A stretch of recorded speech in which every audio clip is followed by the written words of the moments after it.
Alright, it's Barry, and today on Grow It I've got everything you need to know about sowing beans.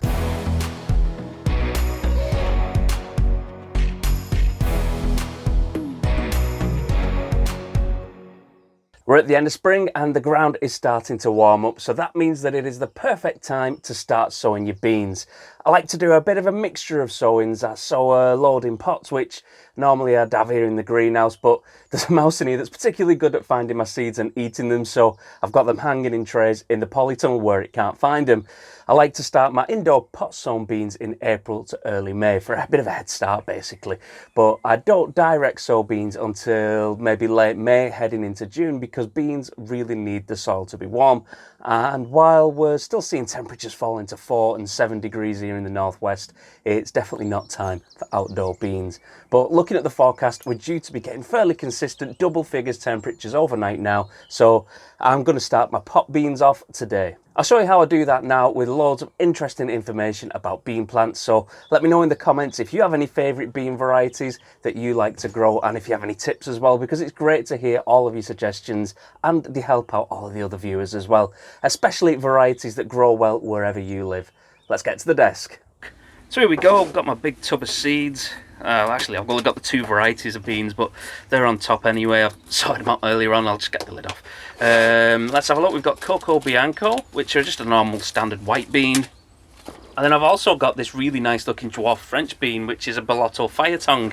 And I picked these just because I think these red pods are going to look really cool once they're against the backdrop of all like the leaves and everything, and well, everything's green on the allotments, isn't it? So these red pods are going to look really good, and they're going to really stand out against everything else. So as I say, I've got the 2 varieties for today. I've got 18 pots of compost at the ready. I'm just going to do 9 of each, give them a bit of a watering, and then get them somewhere warm. Beans are one of the oldest cultivated food crops in the world, with the oldest records pointing to them being used somewhere in the region of 10,000 years ago. Bean plants have some really interesting abilities, and first off, bean plants are heliotropic, which means that they follow the sun. Specifically, bean plants are leaf heliotropes. The leaves tilt to follow the sun throughout the day and then go into a resting position at night. Daisies are a good example of flower heliotropism. They open up in the morning and then they follow the sun across the sky until they close again at sunset. Another characteristic of bean plants is that they're some of the absolute best plants for improving your soil.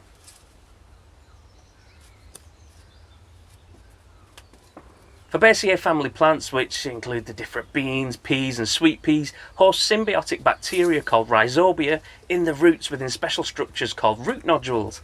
These rhizobial bacteria can take nitrogen gas from the air and convert it into a form of soluble nitrogen that the plant can then absorb in a process called nitrogen fixation. It's this nitrogen fixing capability that makes bean plants fantastic green manures. Once you've finished harvesting your peas or your beans at the end of the season, rather than pull the plants up, you can dig them over straight into the soil, and as they break down, they release loads and loads of nitrogen. I like to sow my beans into individual pots just from the start, rather than disturb the developing rhizal culture by transplanting them and moving them around later on.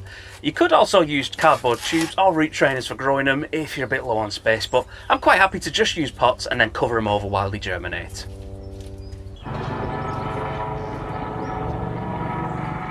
Beans are also brilliant for companion planting with other species, particularly tall growing varieties like corn, sunflowers, cucumbers and squashes, but you can also plant climbing beans with low growing crops such as beetroots and radishes and strawberries, and they'll all benefit from the extra nitrogen that's fixed from the air. One thing to watch out for though, they don't grow particularly well with allium species, because those plants tend to produce antibacterial compounds which will also kill all of the beneficial bacteria, so don't plant them with your onions, your leeks or your garlic. And that's all there is to starting off your beans and getting some amazing harvests later on in the year. Don't forget to subscribe to my channel for loads of projects, updates, experiments and guides to get the absolute most out of your growing season and maximising your growing space, no matter how big or small it is. I'll see you next time.